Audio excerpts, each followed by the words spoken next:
today. And before we start, I want to like tell you this little story. Well, it's not really a story because it happened, but it's a little tale. Uh, I've been since yesterday. I've been playing EverQuest 2. I actually have like a legacy account for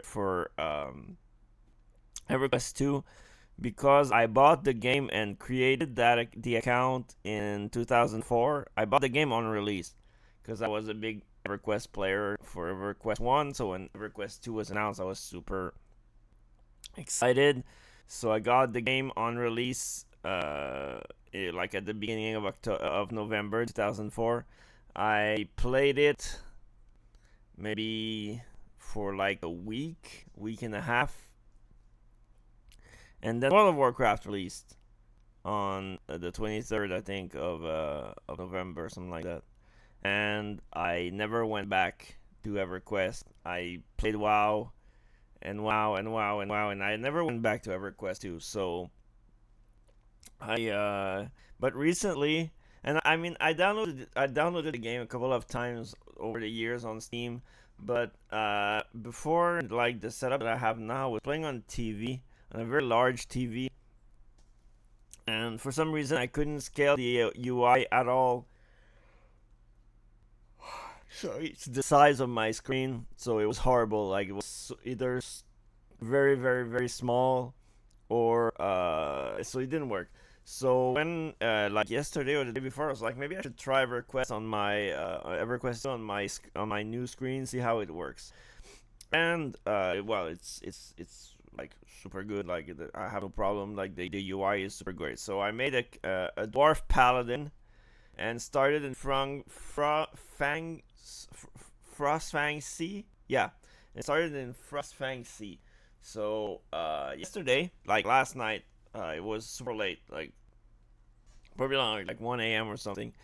I was questing in Frostfang C, and I was just exploring and looking at stuff because I'm still very new, and there's a lot of stuff in the game that I still don't know what they are for. Like, I need to get a video on how to understand the UI and how to understand the equipment stats, because it's not like all of the others, and it's not like EverQuest 1, so it's kind of weird. But so yeah, I was just there, like, walking around looking at stuff, and at some point I get this other player who like says hello to me. So I turn around, I like wave hi, and the person's like, "Oh, and so do you have? So you don't seem to have a mount." So I was like, "No, I don't have a mount. I'm like new. I started today." So the person was like, "Okay, well, let me buy you one." So I was like, "Okay, what do you want in exchange? Like, what are you what am I gonna have to do to get said mount?" So the person said nothing. I just want to give you a mount. So I was like, "Okay." So they were like, follow me. So I started following them. Gave me a lot of tips. They were giving me tips on, like, the game, and like how to like look up stuff, and gave me a link to like a map add-on uh, that is apparently super useful for the game. And and they like brought me to like the mailbox, so I could know where there's a mailbox and get my mail. And then we got to the mount vendor. They traded me currency, like money. I don't know exactly. Like, it was platinum, so it's even more than gold. And they gave me like 50 platinum and like a super huge bag. And if I know my MMOs, and I think I do, bags are usually super expensive the bigger they are, and this one is like a super huge bag. So I'm guessing that bag must have cost either a lot of money or they made it themselves. I don't know. But they gave me a bag and they gave me 50 platinum and brought me to the mount vendor. So I bought my mount. I put it on my bar. Wait, what the heck? I stopped you. Stop. I put on my bar, and I like mounted up. So they told me like just walk around a bit. So I walked around a bit with on the mount, and they're like, "That's nice, huh?" I was like, "My God, it's so fast!" And it just like waved and said like, "Have fun," and left. I was so baffled because I mean I'm not, and it's such a bad thing, and that's kind of what I want to talk about. That's one of the reasons why I want to talk about this today, because I was like, it's so bad that nowadays people being genuinely kind to you are like considered sus. I was like, why is that person doing that? Why is that person giving me money? Why is that person like being so nice to me? What are they gonna ask me in exchange? And turns out it was only to be nice. And I mean, I used to do that a lot in Final Fantasy 14. I used to like stand in there was a quest back in that they nerfed in like the revamp of A Realm Reborn. But there was a quest back then where you had to present yourself to like an NPC with with gear of a certain level in certain slots on your character. So I used to stand there with like crafted gear and like give them to players that would come to like for the inspection and didn't have the gear. I would like give them gear, and a lot of people didn't want me to give them gear because they were like, I don't want to owe you anything. I was like, I don't care. It's super easy for me to get that gear. I'm just crafting it, and it's like I don't care. And they didn't want to, and now I understand why. Because I was pretty much never on that receiving end of that kind of stuff, but now it happened to me, and I was so sussed out. I was so uh, suspicious of what was happening that now I understand what uh, what the feeling is of someone just going like to you and being like, I'm gonna give you stuff, no strings attached. I'm gonna give you stuff just because I can, and just because I want to, and just because I know it's gonna help you, and you don't have to do anything for it. You just have to be appreciative and say thank you and have fun with whatever they give you. And that gave me like at first I was playing EverQuest and I was like, yeah, it's a fun game. I mean, but I was not planning on going all the way. I was like, I don't know, I'll play the game until it's not fun anymore, and when it's not fun anymore, I'll just stop, you know. But now that little interaction just made me want to hit end game and do the same, and just go to like a player, come back to like a starting zone and do something like that for a new player that I know is very new. Like, it's easy to see who's new and who's not in EverQuest because veterans all have like mounts and cool shit. And so I'm guessing that at a point in the game you pretty much know who's new and who's not.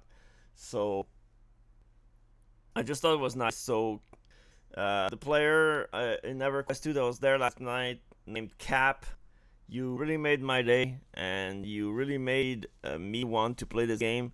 And that's my second point about that. If you want your MMO to thrive and like make players want to stay, it's the veterans' job to make the game enjoyable for new players, because you as a veteran is not going to be the one that's going to sustain the game. Even if you play every day, even if you buy stuff, even if you sub, blah blah, if there are no player retention, if there's no new players in game, your game is going to die.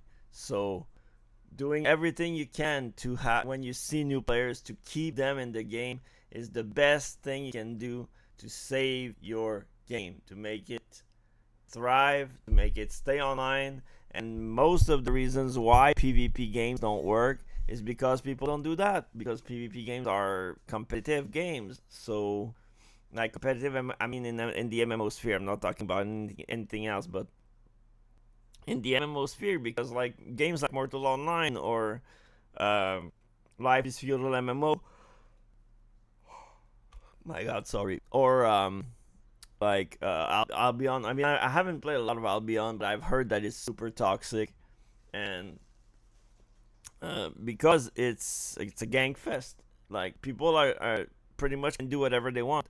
So player retention is very low because if you don't start at the beginning, like if you don't um, start your adventure when the game releases, you're pretty much boned. You're never going to be able to catch up to the tryhards and the hardcores that are going to grind for 18 hours on the first day, and be the best geared character on the server. So you're never going to be able to beat that, and that's why it's not working. But anyway, all of this to say that uh, doing stuff for new players in your game, in your MMO, especially because live service games or whatever games that are online and require servers and require frequent updates.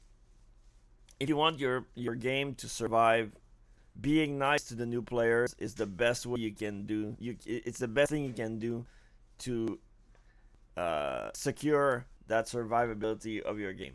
Anyway, so that was a nice interaction. I really enjoyed it. It was I was surprised because to be honest, in all of my years playing MMO, I don't think that ever happened to me. Actually, it's not true. It happened to me once in Final Fantasy 14 when I joined my first ever FC that I stayed in because I joined an FC back in like, well, I wasn't an FC in the Realm Reborn, but that was it was Pro Jared's FC, and it was horrible.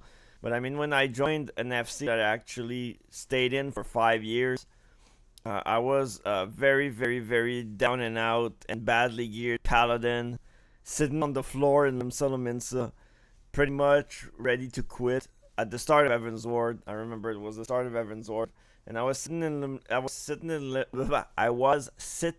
Limsa with like very bad gear, no money.